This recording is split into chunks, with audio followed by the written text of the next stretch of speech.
Have you ever had a boss who just pushed you too far? Well, let me tell you about the time my boss, let's call him Dave, gave me an ultimatum that he would live to regret. It all started on a Tuesday morning. I was a senior project manager at a mid-sized tech firm, pulling in a decent six-figure salary. I'd been with the company for 8 years, pouring my heart and soul into every project. I thought I was valued, respected, and on a solid career path. Boy, was I wrong. Dave called me into his glass-walled office. He had this smug look on his face, the kind that tells you bad news is coming and he's going to enjoy delivering it. "We're making some structural changes," he said, not even bothering with small talk. "The board feels your position is overcompensated given the current market. We need you to take a 55% pay cut to align with our new budget." I just stared at him, completely stunned. 55%? That wasn't a pay cut, it was an insult. It was basically cutting my salary in half and then some. I asked him to repeat it, thinking I must have misheard. He didn't flinch. 55%, he confirmed, "or you can consider this your 2 weeks' notice. It's your choice." My mind was racing. My mortgage, my kids' tuition, my family's financial stability. All of it flashed before my eyes. This wasn't just a job. This was my livelihood he was playing with. I tried to reason with him. I brought up my performance reviews, which were always stellar. I reminded him of the multi-million-dollar projects I had successfully delivered, often under budget and ahead of schedule. He just shrugged. "The decision is final. It's not personal, it's just business." It's just business. The classic line people use when they're about to do something terrible. I felt a surge of anger, but I knew arguing was pointless. His mind was made up. He was trying to force me out without having to pay a severance package. It was a dirty, cowardly move. So I looked him straight in the eye and said, "I'll need some time to think about it."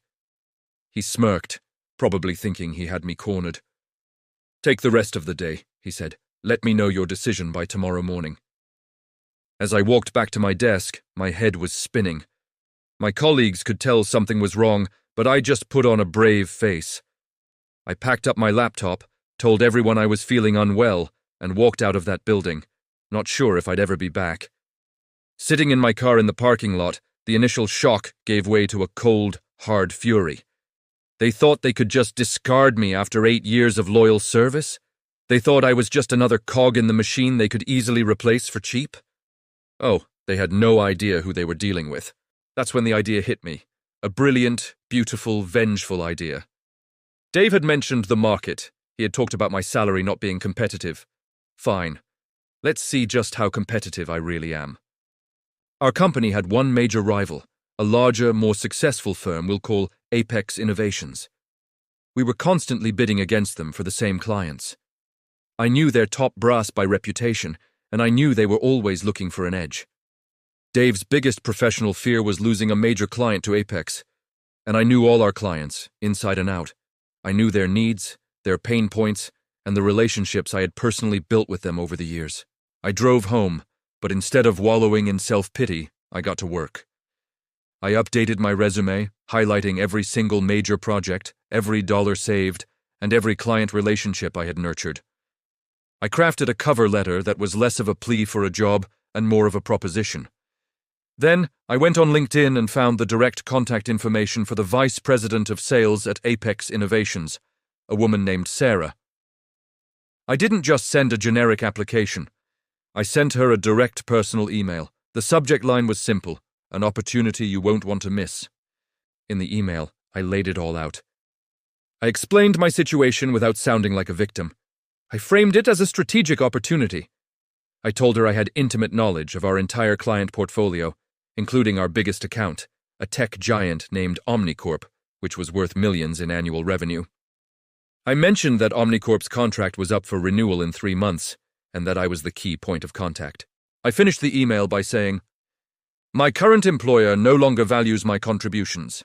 I believe my expertise and client relationships could be a significant asset to Apex. I'm available to discuss how I can help you secure not just Omnicorp, but several other key accounts, immediately." I hit send, my heart pounding in my chest. It was a bold move.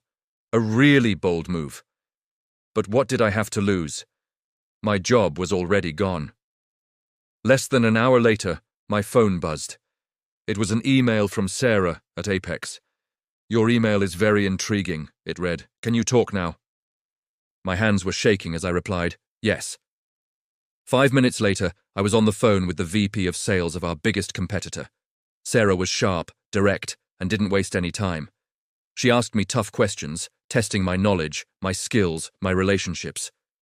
I answered every single one with confidence and detail. I didn't badmouth my old company or Dave. I just focused on the facts and the value I could bring to Apex. We talked for over an hour. At the end of the call, she said, "Okay, I'm impressed. I need to talk to our CEO, but can you come in to meet with us tomorrow morning at 9? Tomorrow morning, the exact time Dave expected my decision. The timing was just perfect. I said yes, of course. The next morning, I put on my best suit. I felt like a new man. I drove right past my old office building and headed straight for the gleaming, high-rise headquarters of Apex Innovations downtown. Their office was bigger, fancier, and had a palpable energy of success. I met with Sarah, the CEO and the head of project management. The meeting was less of an interview and more of a strategy session. We spent 2 hours mapping out a plan to systematically poach my old company's top clients, starting with Omnicorp. I gave them insights they could never have gotten from the outside, the specific decision-makers, the internal politics at my old firm, and the weak points in their current service offering.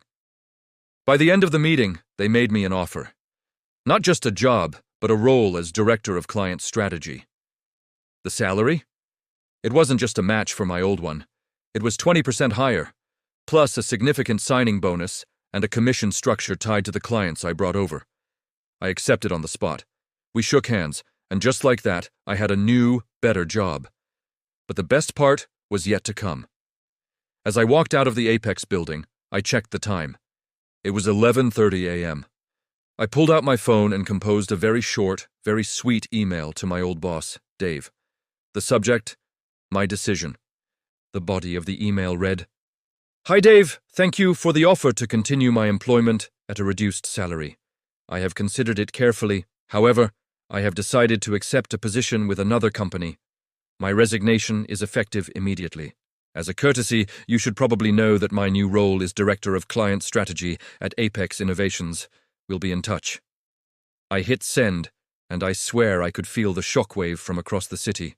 I didn't have to wait long. Within minutes, my phone started blowing up with calls from Dave, and then from his boss, the CEO. I ignored them all, let them sweat. The following weeks were a whirlwind. I started at Apex, and we immediately put our plan into action. The first call I made was to my main contact at Omnicorp. I explained that I had moved to Apex and that we were prepared to offer them a superior service package at a more competitive price. Because of the trust I had built with them over the years, they were more than willing to listen. 3 weeks later, Omnicorp officially announced they were not renewing their contract with my old firm and were moving their multi-million-dollar account to Apex Innovations. The news hit my old company like a ton of bricks. Losing Omnicorp was a devastating blow. But I didn't stop there. Over the next 6 months, one by one, I helped Apex secure 4 more of my old company's key clients. My signing bonus and commissions started rolling in, and my new salary felt incredible. About a year later, I heard through the grapevine that my old company had to go through significant layoffs. And one of the first people to be let go? My old boss, Dave. Apparently losing all those major accounts didn't look too good on his performance review. It turns out, forcing out your most valuable employee to save a few bucks isn't just business, it's bad business. Sometimes the best revenge isn't getting angry or getting even, it's getting ahead. They tried to tell me I was worth 55% less. I proved I was worth so much more. And that, my friends, was the sweetest revenge of all. Thanks for listening to my story. If you've ever had a terrible boss experience, let me know in the comments below. And don't forget to like and subscribe for more stories. See you next time.